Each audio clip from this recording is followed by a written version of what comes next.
Uh, okay, so this story is basically about me sophomore year, before I realized that it was going to be like women in general for me. I was like trying to try out a bunch of stuff, I guess, weirdly. So I was actually sitting on this floor, the 14th floor, and some strange senior man, who I know his name, but I'm going to call him Bob, um, emerged from one of the sound booth rooms, and he kind of saw me, and he like came over, and he looked like if you're in like a romantic comedy and you the lead, he kind of looked like that. So in my mind, I was like, well, this makes sense. This is what this is supposed to look like. So he came over and he sat down next to me, and I remember he asked me what my favorite animated movie was, which was kind of strange, but I was just excited that people were talking to me, I guess. So I made something up really fast because I don't do animation, not really. I mean, I do it, but not well. And he asked me if I wanted to come watch his friend do his senior thesis. And I was like, yeah, totally. And he was like, okay, give me your number. And I was like, all right, here it is, here's mine. And then I left, and I was excited about it. Then cut to about 6 hours later, uh, he called me on the phone and said, okay, we're going to do this tomorrow. Does that sound good? And I was like, yeah. And then immediately as the phone hung up, there was a text message on it that said, did I sound really mean on the phone? I didn't mean to sound mean. I didn't mean to be like telling you what to do. And I was like, what? Because I just met this person like 10 seconds ago. And then I thought, something might be up with this person. And then that night he friended me on Facebook, and I don't want to judge people based on social media. If someone judged me based on my social media, I wouldn't meet anybody ever. But he friend requested me, and he only had like 50 friends, which isn't that weird. Some people don't like to have a lot of friends, but it was kind of a red flag.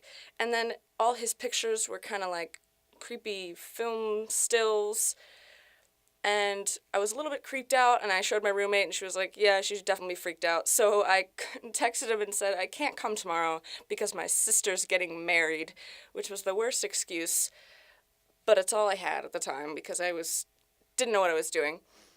But then a week goes by, and he asked me to hang out again, and I felt kind of bad because I felt bad for judging him based on that. So I said, okay, I'll go. I went to my roommate, and I said, this is who I'm with, and this is where I'm going to be. If my body goes missing, you know exactly who it is, and it's Bob from Facebook.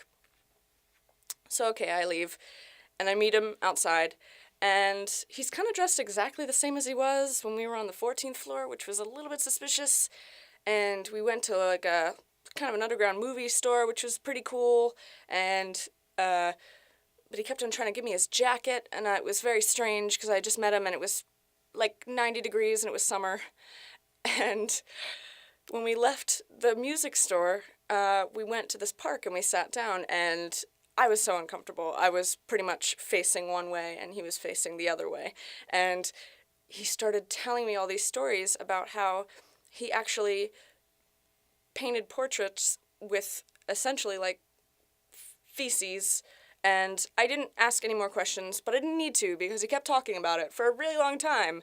And he thought it was really funny, and I pretended it was really funny, but on the inside I was kind of like waiting for like the knife to appear. And then he started telling me about all this stuff he would hide in his room, and it was very upsetting. And then after a certain point of talking about these feces portraits, I was like, here's the thing. I need to go home. I didn't have a cell phone with me. I don't think I had a cell phone at that point, but I was like, I need to go home.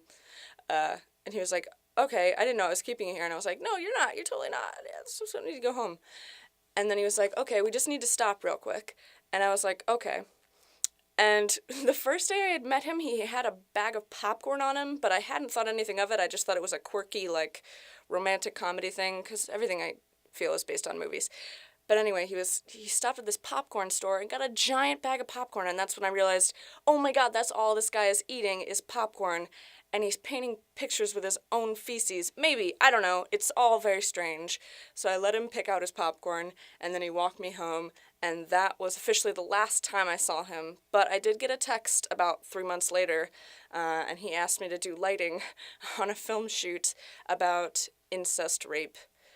And I told him my sister was getting divorced.